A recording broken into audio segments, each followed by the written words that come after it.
Now students, after the correlation coefficient, what was correlation? दो variable x and y है, marks in maths and marks in physics, क्या उनमें कोई नाता है, कोई रिलेशन है, उसको कोरिलेशन बोलते हैं। और कितना घट्ट या कितना कम घट्ट नाता है इसके लिए हम r फाइंड करते हैं। r उसका मोजमाप है, दो वेरिएबल के बीच में कितना अच्छा नाता है। अगर स्ट्रांगली कोरिलेटेड है तो r 1 के आसपास आएगा, 0.9, 0.99। अगर 0 है तो नो रिलेशन, अगर निगेटिव है तो negative correlation. But sometimes like beauty contest है, उसमें मार्क्स नहीं देते, उसमें रैंक देते। क्या देते? रैंक। या कभी कभी कुछ क्वालिटी आपको डिफाइन करें तो क्वालिटी के लिए भी रैंक्स दिया जाता है, समझे कि नहीं? वहाँ मार्क्स देना इम्पॉसिबल होता है। इंटेलिजेंस का कोई कॉन्टेस्ट है, कोई भी दूसरा है, तो मार्क्स की जगह रैंक दिए जाते हैं। या कभी कभी मार्क्स दे के भी मार्क्स से रैंक फाइंड कर सकते हैं, तो उस कोएफिशिएंट को बोलते हैं रैंक कोरिलेशन कोएफिशिएंट। क्या बोलते हैं बच्चों? Rank correlation. स्पीयरमैन जिसने वो ढूंढा, तो स्पीयरमैन्स रैंक कोरिलेशन कोएफिशिएंट। या it is denoted by capital R. वो स्मॉल है तो स्पीयरमैन क्या बोला? मेरा कैपिटल आर, रैंक की है, आर फॉर रैंक। तो रैंक कभी कभी क्या होता है कि रिपीट नहीं होते। 7 कंटेस्टेंट है, 1 2 3 4 5 रैंक दिए, दूसरा को रैंक दिया आपको, दूसरा मतलब दूसरा जज है, एक ने ऐसे रैंक दिए, दूसरे जज ने कुछ अच्छे रैंक, उल्टे सुल्टे रैंक दिए। हमेशा जरूर नहीं कि पहला दूसरा जज सबको फर्स्ट रैंक सेम दे, सबको सेम। तो आपने अगर 2 जज के रैंक आपके पास है तो आप बता सकते हैं क्या वो दोनों रैंक में अच्छा नाता है या नहीं है, इस प्रकार से। या आपको स्टूडेंट्स के मैथ्स और फिजिक्स के मार्क्स आपके सामने है, तो आप मैथ्स के रैंक और फिजिक्स के रैंक लगा सकते हैं मार्क्स से, और उस दोनों रैंक में यानी दोनों सब्जेक्ट में कैसा कोरिलेशन है वो फाइंड कर सकते हैं। यानी रैंक कोरिलेशन क्या करता है, रैंक में कोरिलेशन कितना है फाइंड करते हैं। ओके, तो सबसे पहले इसमें हमारे पास रैंक होने चाहिए 1 2 3 4। अगर रैंक दिए रेडीमेड, वेरी गुड। अगर रैंक नहीं दिए तो मार्क के हिसाब से रैंक बनाओ। Then the Spearman's rank correlation coefficient is given by R is 1 minus 6 summation di square upon n cube minus n. n म्हणजे number of pairs of ranks. जो रैंक दिए वो कितने पेयर्स है, वो ranks. Number of pairs of ranks मतलब कितने आदमी है, कितने कंटेस्टेंट है, वो दिया रहेगा। Ranks, okay, number of pairs of ranks, वो कितने कंटेस्टेंट है। डीआई मतलब R1 माइनस R2। आपने दो ग्रुप करेगा, R1 और R2।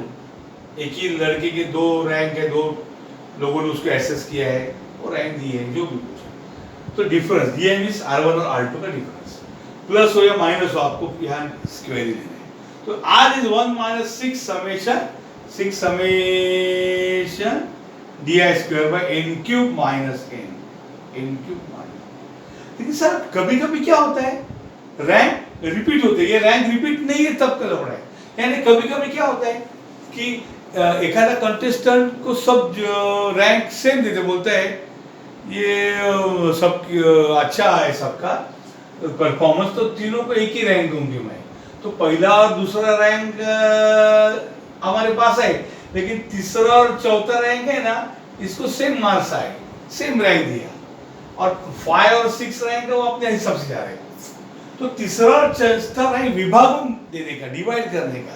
तो अगर सेम रैंक आया, तीसरा और चौथा ये रैंक नहीं है, बोलते तीसरा और चौथा नहीं है, मेरे पास पहला दूसरा और पांचवा और छठा रैंक है, थर्ड और फोर्थ को इक्वल रैंक करना है।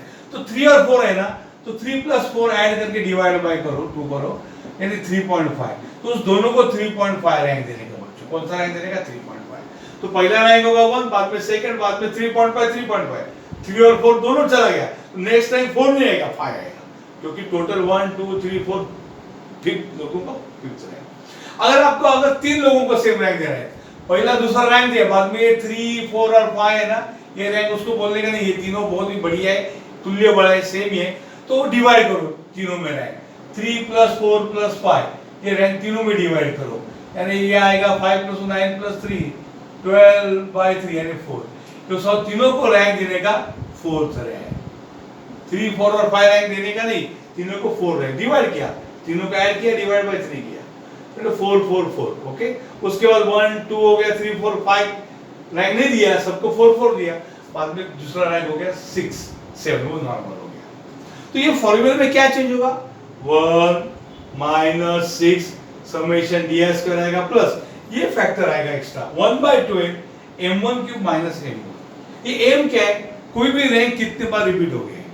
अब यार देखो एक ही प्रॉब्लम में सपोज यहाँ पे देखो ये रैंक तीसरा और चौथा ये 2 बार रिपीट हो गया, ये रैंक 2 बार हो गया, 1 2 3.5 रैंक 2 बार आया, तो m का वैल्यू m1 का वैल्यू 2 आएगा, ये 2³ - 2 होगा, बराबर। उसी प्रॉब्लम में ये रैंक भी रिपीट हो गया दूसरा कंस्ट्रक्शन का 3 4 5, ये रैंक 4 एक ही रैंक है, यानी 3 बार रिपीट हो गया, तो ये आएगा 3³ - 3 1/2 रैंक। इस प्रकार से तो एक प्रॉब्लम में एक रैंक 2 बार रिपीट हो सकता है, एक रैंक 3 बार हो सकता है, कि एक ही बार हो सकता है कोई भी रैंक। जितने बार रैंक रिपीट है उतने यहाँ पे फैक्टर आएंगे, और एक कोई रिपीट हो गया तो और एक आएगा, ये एडिशनल फैक्टर उसमें आएंगे, अंडरस्टूड। और ये फॉर्मूला बनेगा 1 - 6, ये सब पूरा एक ही है, इनटू ब्रैकेट में समेशन डी स्क्वायर, ये सेम फॉर्मूला प्लस ये एरर थोड़ा है वो आइडेंटिफाई किया 1/12 m1³ - m1 1/2 m2³ - m2। इस प्रकार से जितने बार रिपीट हो गए, एक बार एक रैंक 2 बार रिपीट हो गया 2³ - 2, और दूसरा रैंक 3 बार हो गया 3³ - ऐसा करना है, divide by total n³ - understood. m1 and m2 number of items having equal ranks. Okay, कितने लोगों का रैंक इक्वल है, यहाँ 3 लोगों का है, यहाँ 2 लोगों का, तो 3³ - 3 आएगा, 2³ - 2 आएगा, अंडरस्टूड। अब सॉल्व करेंगे प्रॉब्लम्स।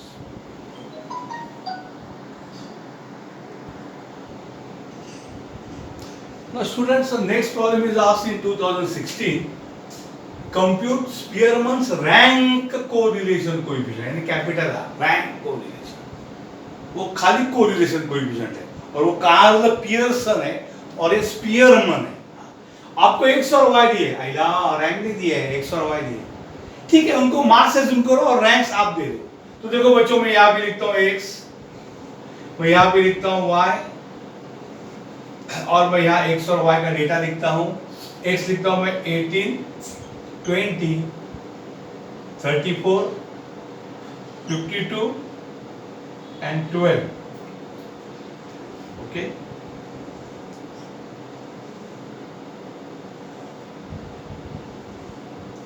बच्चों यहाँ मैं y लिखता हूँ 39 23 35 18 and 46।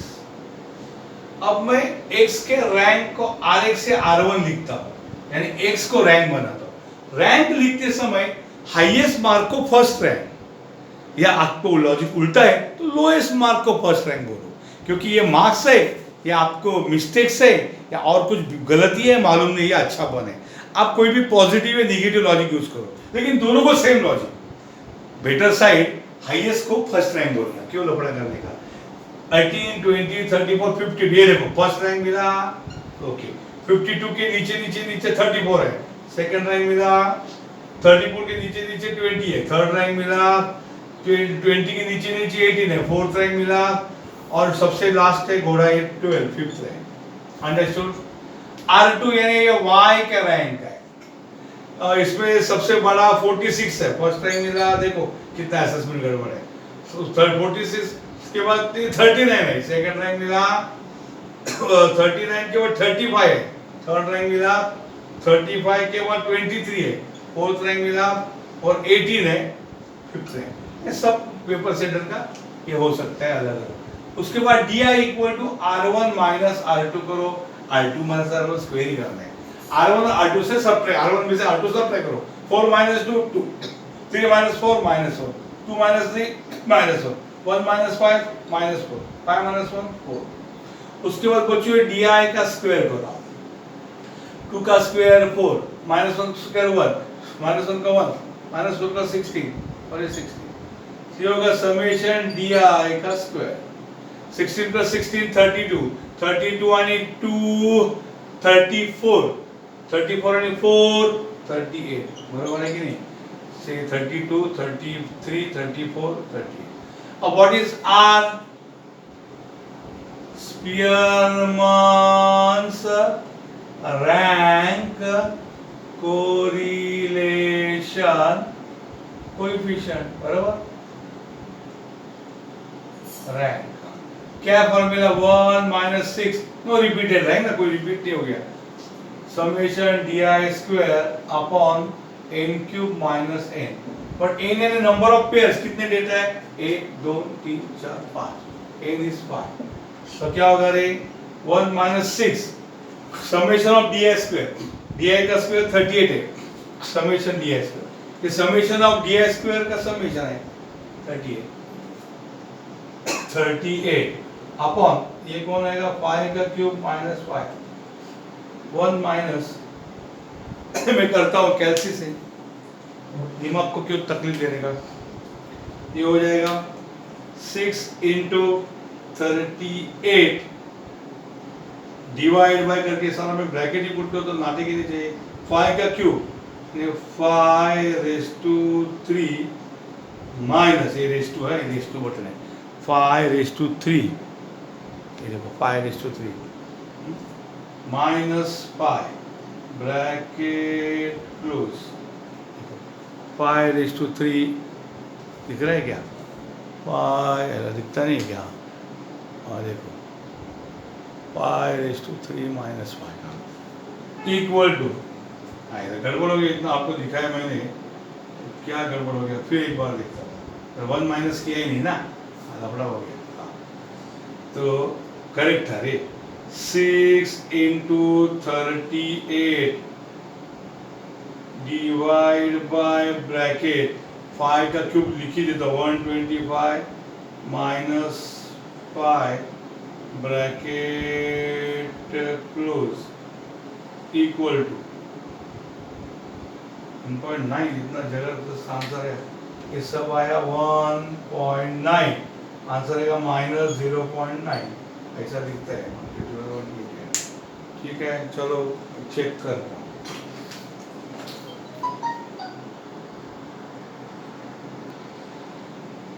Okay yes the answer is verified so understood here ये नॉन रिपीटेड रैंक का प्रॉब्लम था x और y आप मैंने लिखा x का रैंक लिखा y आप x के बाद x का रैंक y के बाद y का रैंक लिख सकते हैं आपको यहाँ से यहाँ लिखने में तकलीफ है लेकिन ये अच्छा है कुछ प्रॉब्लम नहीं डायरेक्ट सब्ट्रैक्ट करो फाइन अब मैं रिपीटेड सो यहाँ रैंक में not given we found the rank क्या लॉजिक लिखा है सबसे बड़ा है उसको फर्स्ट रैंक दिया आप उल्टा भी कर सकते हैं लेकिन सारा गड़बड़ मत करो एक ही लॉजिक वाला दोनों में सेम लॉजिक हाईएस्ट मार्क वाला फर्स्ट ठीक है अभी मैं नेक्स्ट प्रॉब्लम करता हूँ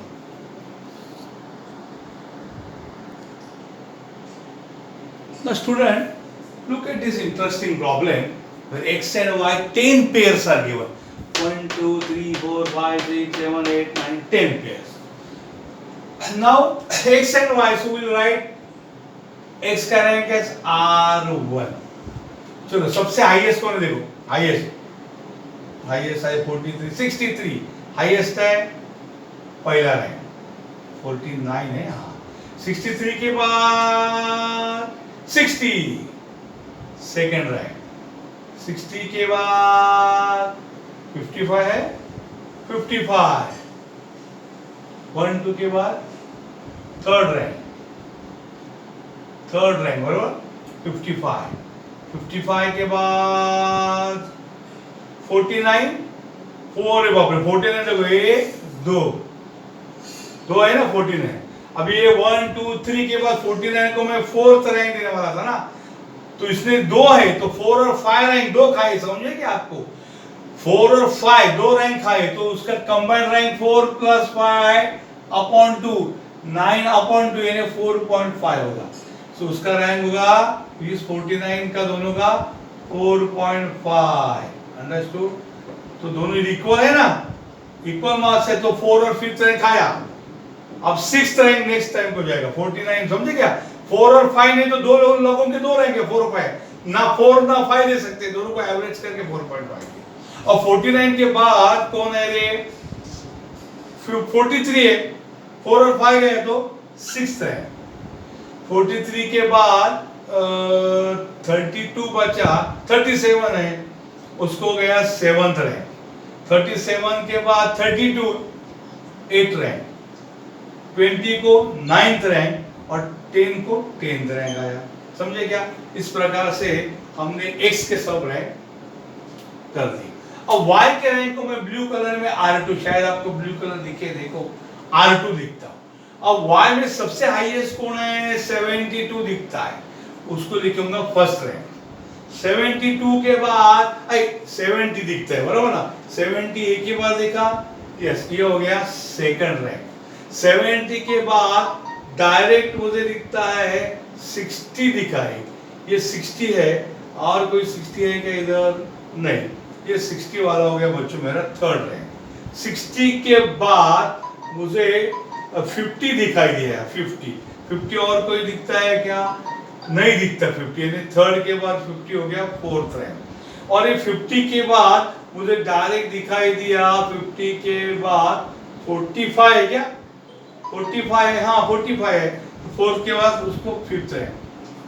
45 के बाद कौन है? 40 है, एक ही बार, फिफ्थ के बाद इसको सिक्स्थ रैंक। 40 के बाद ये 30 है, ये 20, ये 30, अरे बाप रे, 30 मैं पा रहा हूँ यहाँ पे, ये देखिए 30 एक बार, 30 दो बार, 30 और कोई 30 है क्या? नहीं, 30 दो बार है, तो कौन सा रैंक जाने वाला था?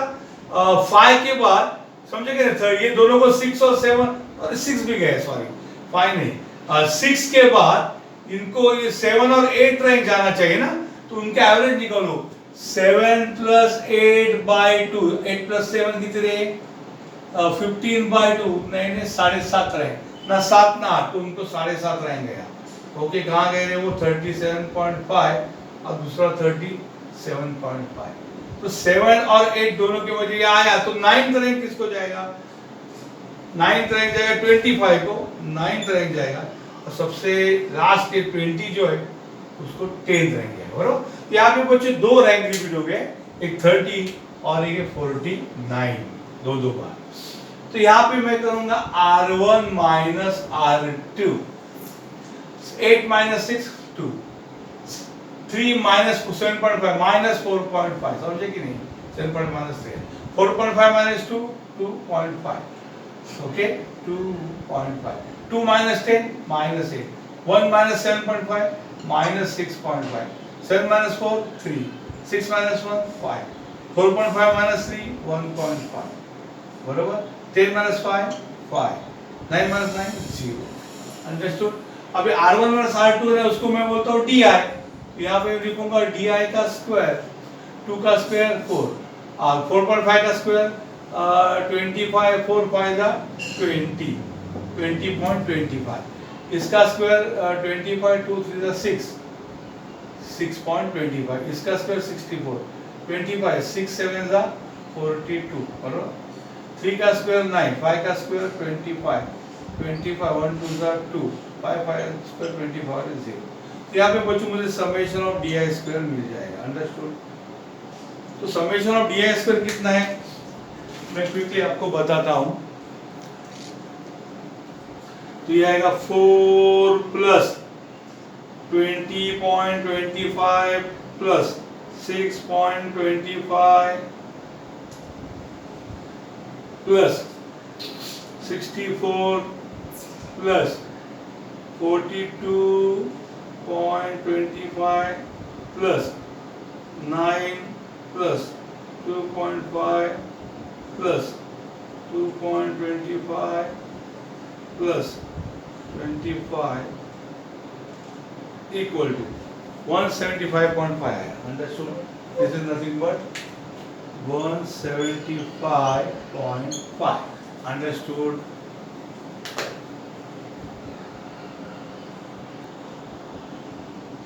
Okay, so this summation DI square I checked it, 198 it is, okay?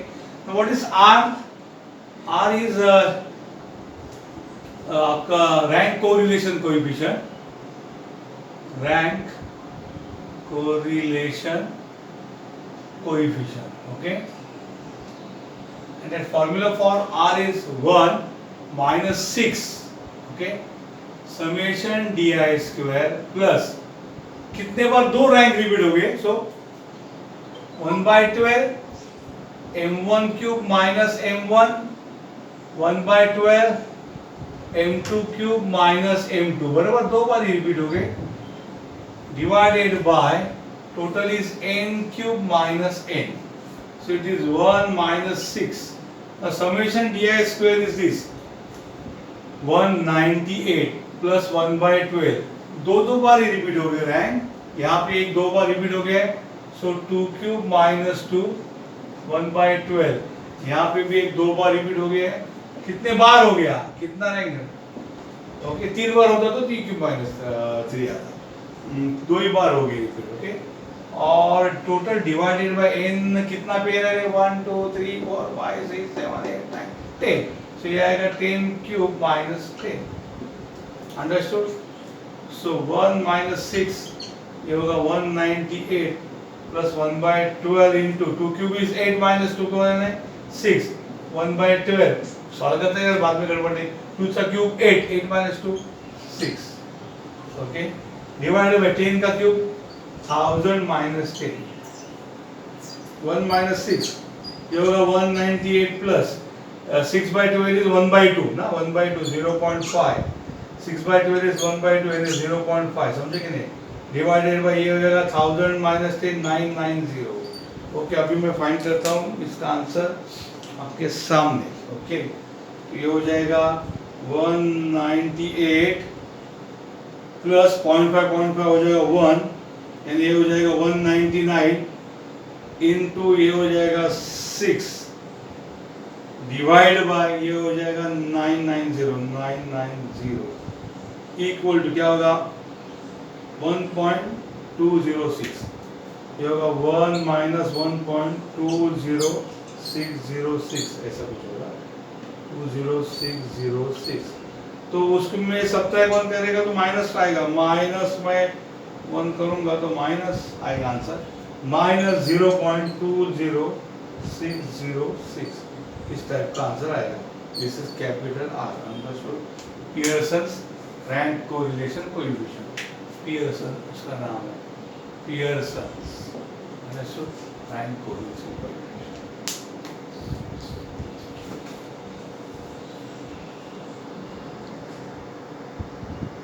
Please copy